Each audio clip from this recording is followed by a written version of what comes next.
శ్రీ సాయినాథాయ నమః. శ్రీ సాయి సచ్చరిత్రము 7వ అధ్యాయము. అద్భుతావతారము. సాయిబాబా హిందువన్నచో వారు మహమ్మదీయుని వలె కనిపించెడివారు. మహమ్మదీయుడన్నచో హిందూ మతాచార సంపన్నుడగు గనిపించేచుండెను. ఆయన హిందువా లేక మహమ్మదీయుడా అన్న విషయము మిత్తంగా ఎవరికీ తెలియదు.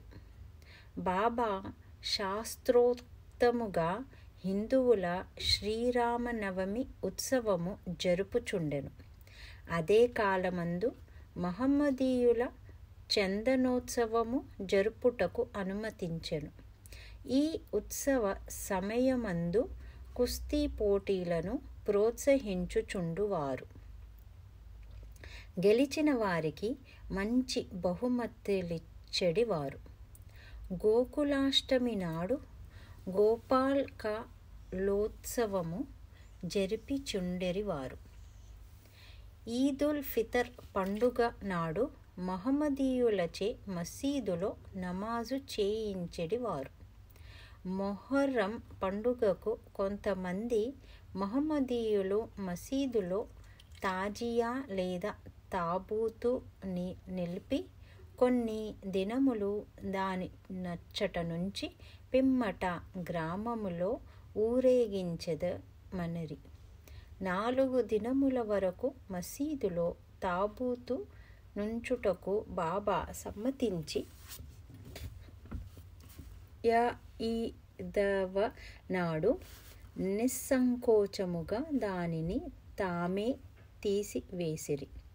వారు మహమ్మదీయులన్నచో హిందువులకు వలె వారి చెవులు కుట్టబడి యుండెను.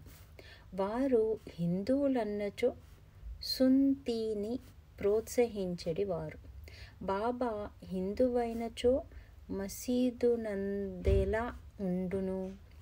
మహమ్మదీయుడైనచో ధునియను అగ్నిహోత్రమునెలా వెలిగించియుండువారు?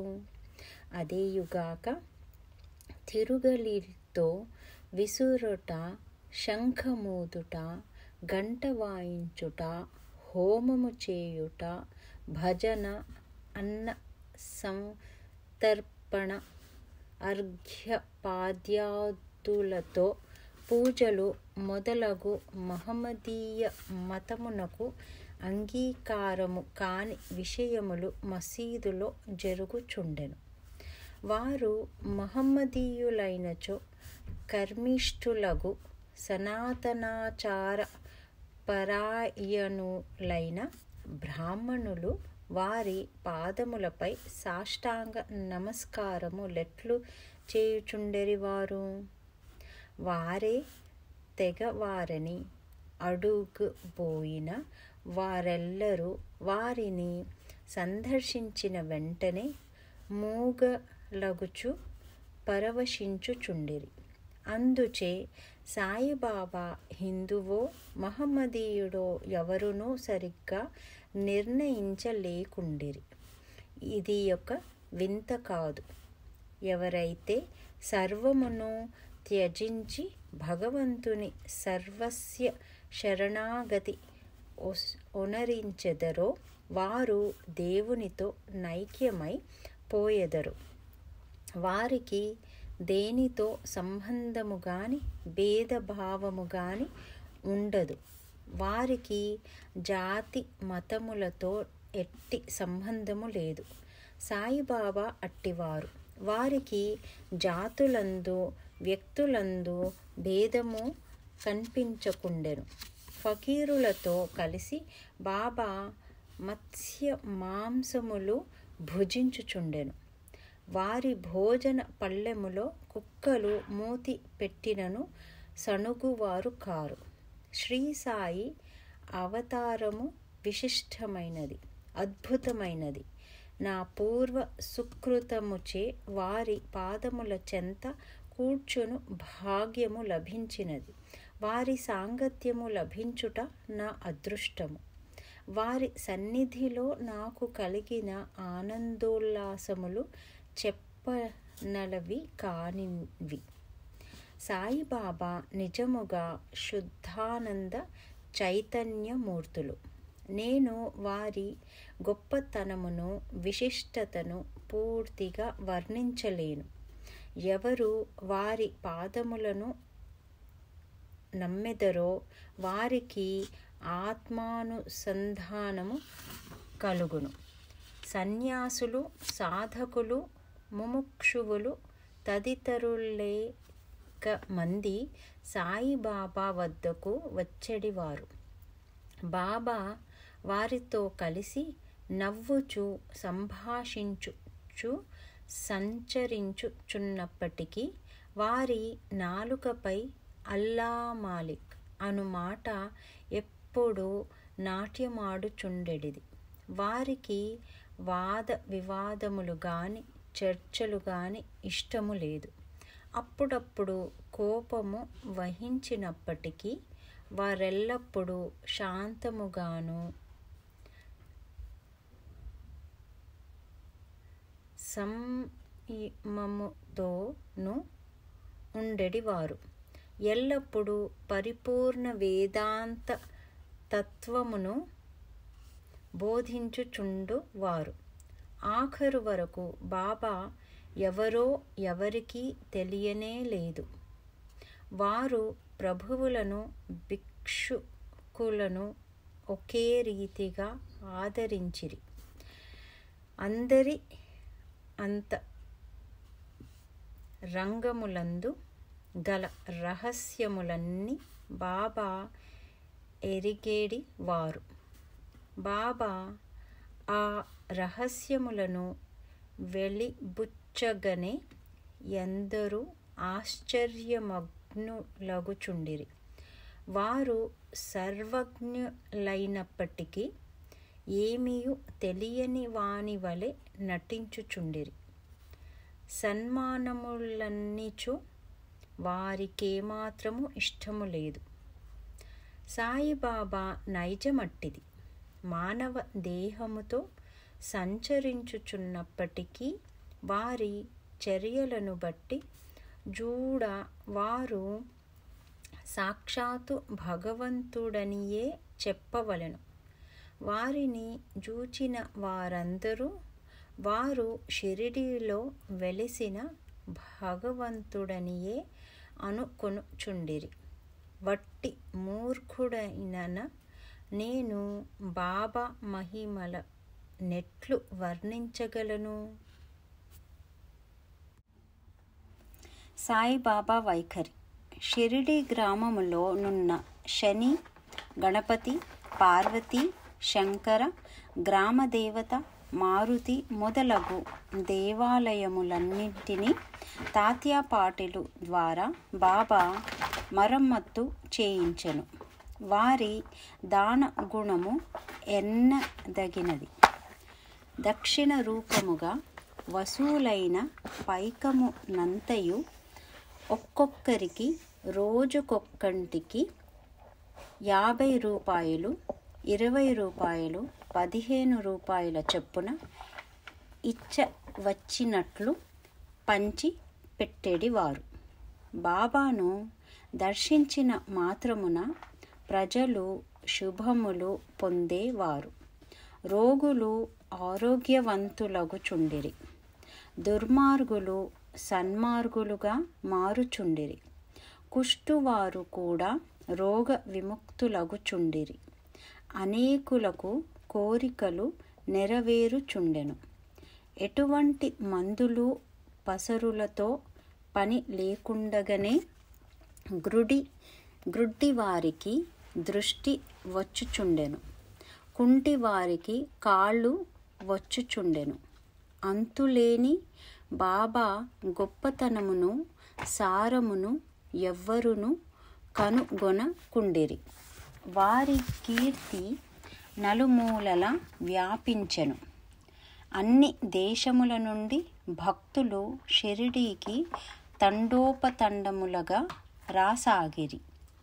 బాబా ఎల్లప్పుడూ ధుని కెదురుగా ధ్యాన మగ్నులై కూర్చునేవారు.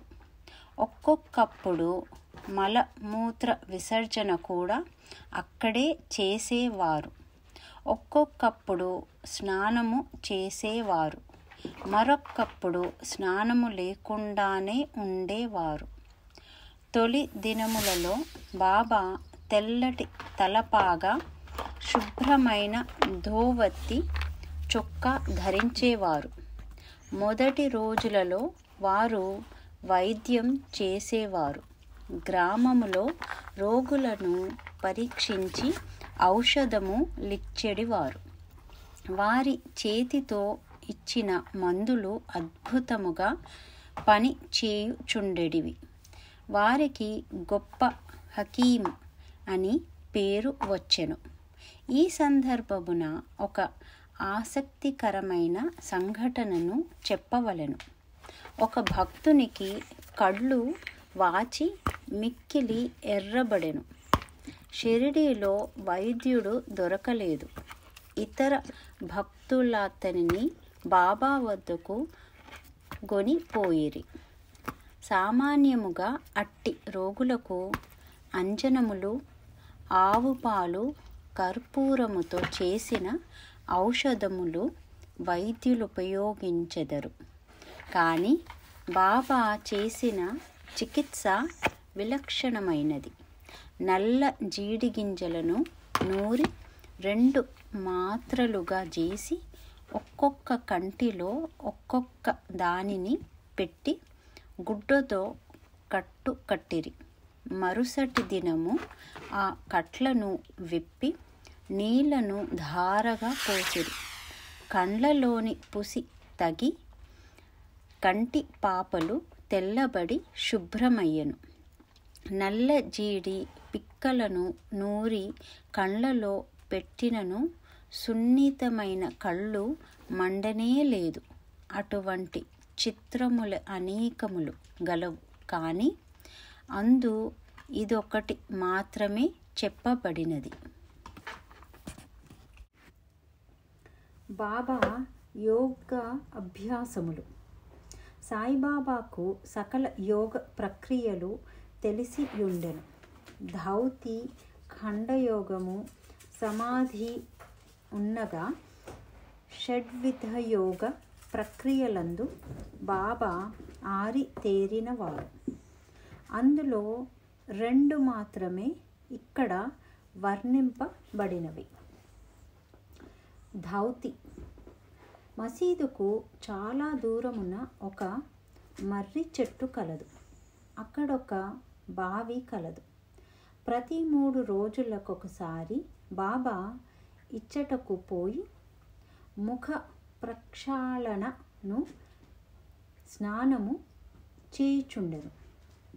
ఆ సమయములో బాబా తన ప్రేవులను బయటకి వెడలగ్రక్కి వాటిని నీటితో శుభ్రపరచి ప్రక్కనున్న నేరేడు చెట్టుపై ఆరవేయుట షిరిడీలోని కొందరు కండార్లు చూచి చెప్పిరి.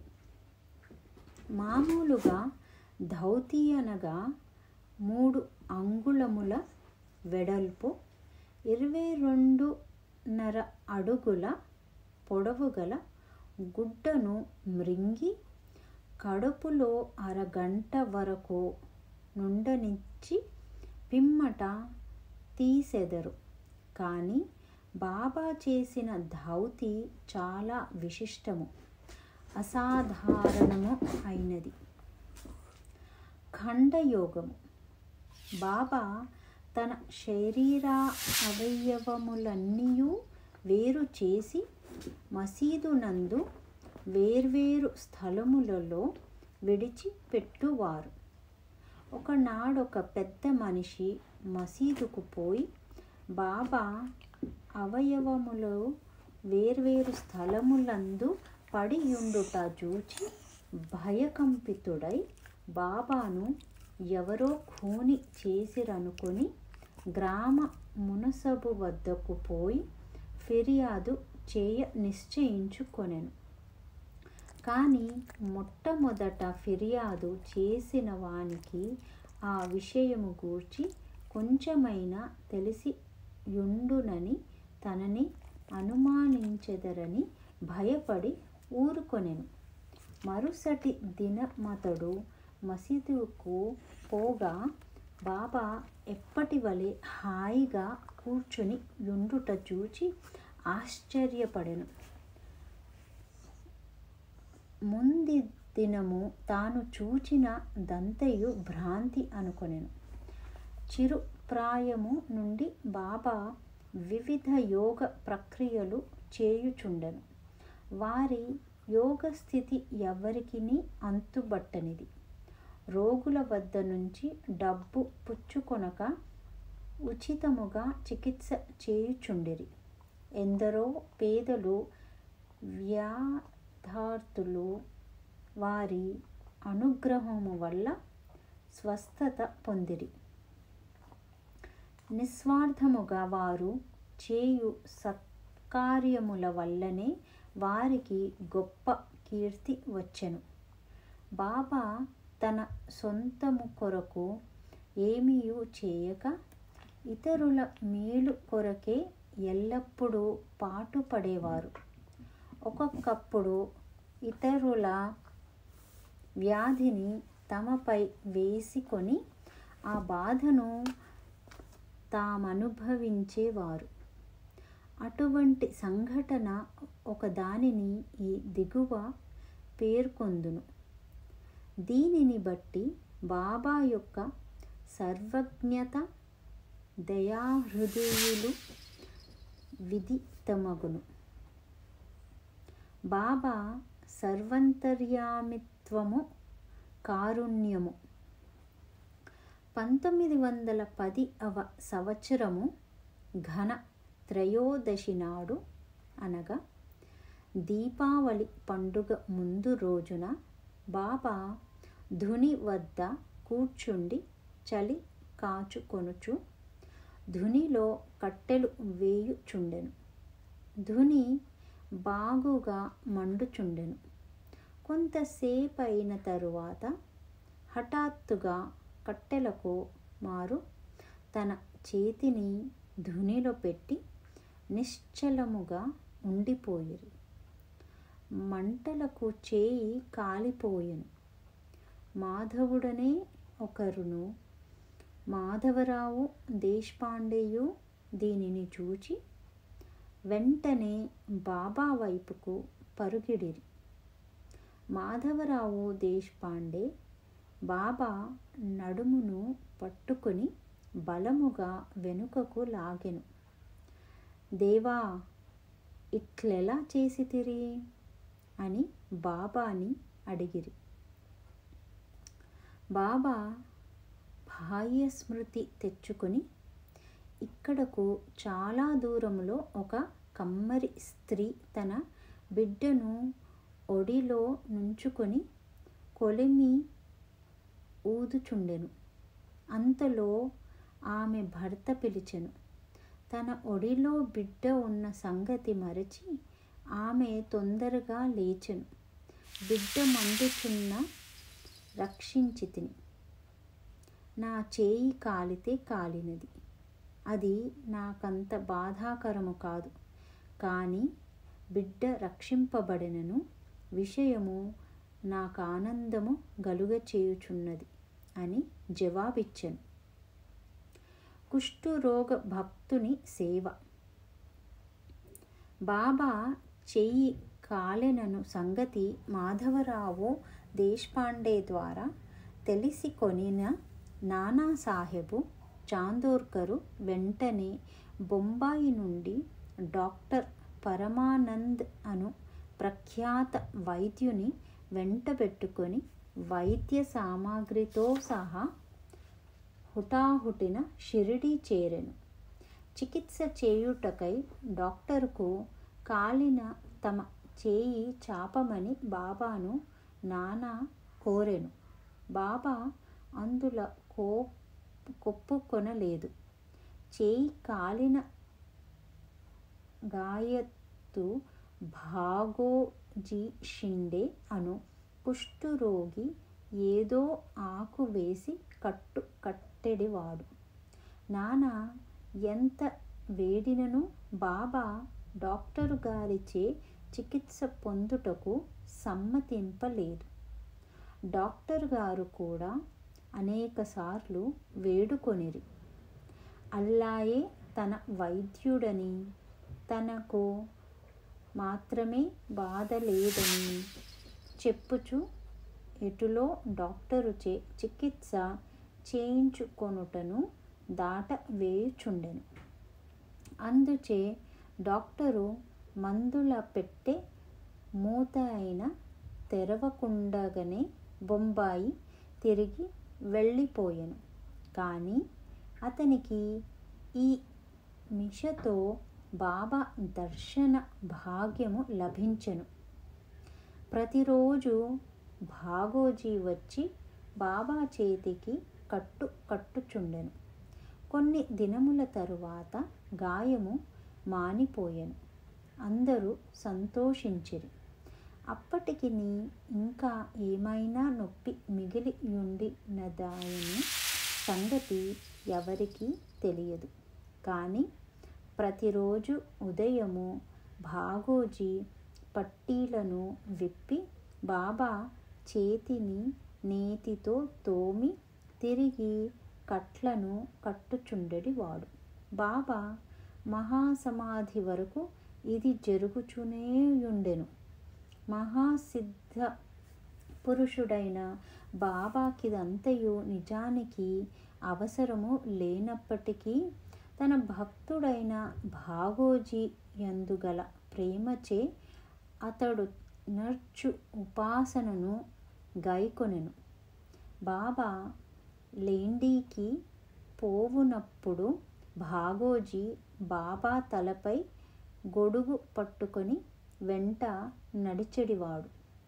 ప్రతిరోజు ఉదయము బాబా ధుని యొద్ద కూర్చొనగనే భాగోజీ తన సేవాకార్యము మొదలెడివాడు. భాగోజీ గత జన్మయందు చేసిన పాప ఫలితముగా ఈ జన్మమున కుష్ఠరోగముచే బాధపడుచుండెను. వాని వ్రేళ్ళు ఈడ్చుకొని పోయి యుండెను. వాని శరీరమంతయు చీము కారుచు దుర్వాసన కొట్టుచుండెను. బాహ్యమునకు అతడెంత దురదృష్టవంతుని వలె గాంటించినప్పటికీ అతడు మిక్కిలి అదృష్టవశాలి, సంతోషి. ఎందుకనగా అతడు బాబా సేవకులందరిలో మొదటివాడు.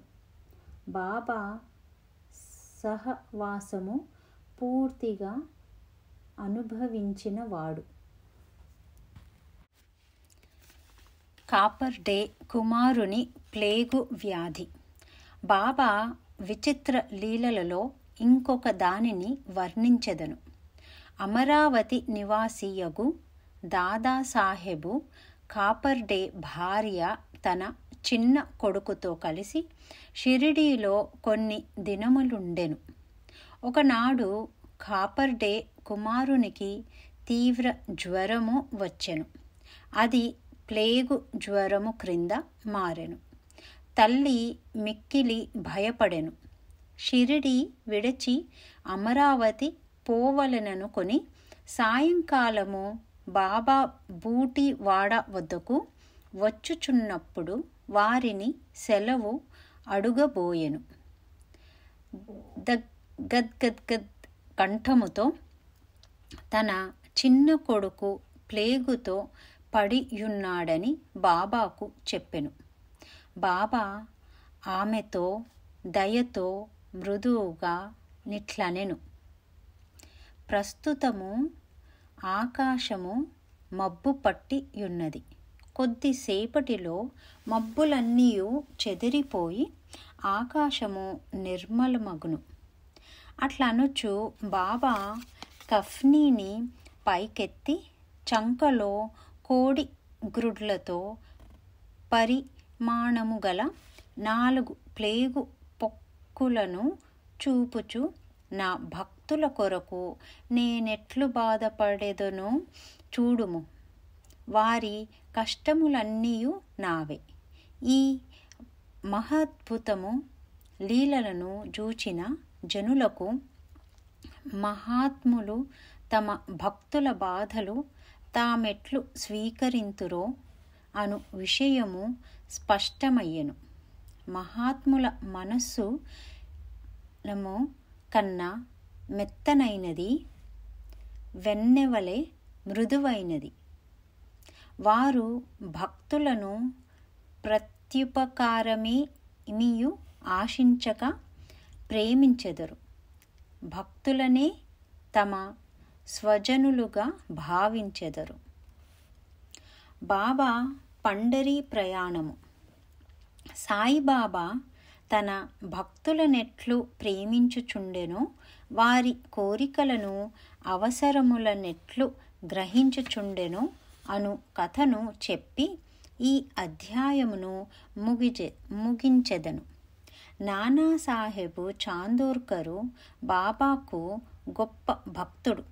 అతడు ఖాందేశీలో నందురుబారులో మామల్దాగారు నుండెను. అతనికి పండరీపురమునకు బదిలీ అయ్యెను. సాయిబాబా అందు అతనికి గల భక్తి అను ఫలమా నాటికి పండెను. పండరీపురమును భూలోక వైకుంఠమనెదరు. అట్టి స్థలమునకు బదిలీ అగుటచే అతడు గొప్ప ధన్యుడు. నానాసాహెబు వెంటనే పండరిపోయి ఉద్యోగములో ప్రవేశించవలసి ఉండెను. షిరిడీలో ఎవ్వరికీ ఉత్తరము వ్రాయక హుటాహుటిన పండరికి ప్రయాణం అయ్యెను. ముందుగా షిరిడీకి పోయి తన విఠోబాయగు బాబాను దర్శించి ఆ తరువాత పండరికి పోవలననుకొనెను. నానాసాహెబు షిరిడీకి వచ్చు సంగతి ఎవ్వరికీ తెలియదు. కానీ బాబా సర్వజ్ఞుడగుటచే గ్రహించెను. నానాసాహెబు నీమ్గాం చేరుసరికి షిరిడి మసీదులో కలకలము రేగెను. బాబా మసీదులో కూర్చుండి మహల్సాపతి అప్పాషిండే కాశీరాములతో మాట్లాడుచుండెను. హఠాత్తుగా బాబా వారితో నిట్లనెను, మన నలుగురము కలిసి భజన చేసెదము. పండరి ద్వారములు తెరిచినారు కనుక ఆనందముగా పాడెదము లెండు. అందరూ కలిసి పాడదొడంగిరి. ఆ పాట యొక్క భావమేమన, నేను పండరి పోవలెను, నేనెక్కడనే నివసించవలెను, ఎందుకనగా అదియే నా ప్రభువు యొక్క ధామము. అట్లు బాబా పాడుచుండెను. భక్తులందరూ బాబాను అనుకరించిరి. కొద్దిసేపటికి నానాసాహెబ్ కుటుంబ సమేతముగా వచ్చి బాబా పాదములకు సాష్టాంగ నమస్కారములు చేసి తనకు పండరీపురము బదిలీ అయినదని, బాబా కూడా వారితో పండరీపురము వచ్చి ఒక డుండవలసినదని వేడుకొనెను. అటులా బ్రతిమాలుట అవసరము లేకుండెను.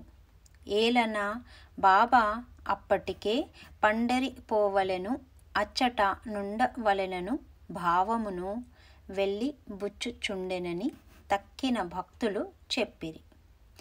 ఇది విని నానా మనస్సు కరిగి బాబా పాదములపై బడెను. బాబా యొక్క ఊది ప్రసాదమును ఆశీర్వాదమును అనుజ్ఞను పొంది నానాసాహెబు పండరికి పోయెను. ఇట్టి బాబా లీల కంతు లేదు. 7వ అధ్యాయము సంపూర్ణం. సద్గురు శ్రీ సాయినాథనమర్పణమస్తు. శుభం భవతు. మొదటి రోజు పారాయణము సమాప్తము.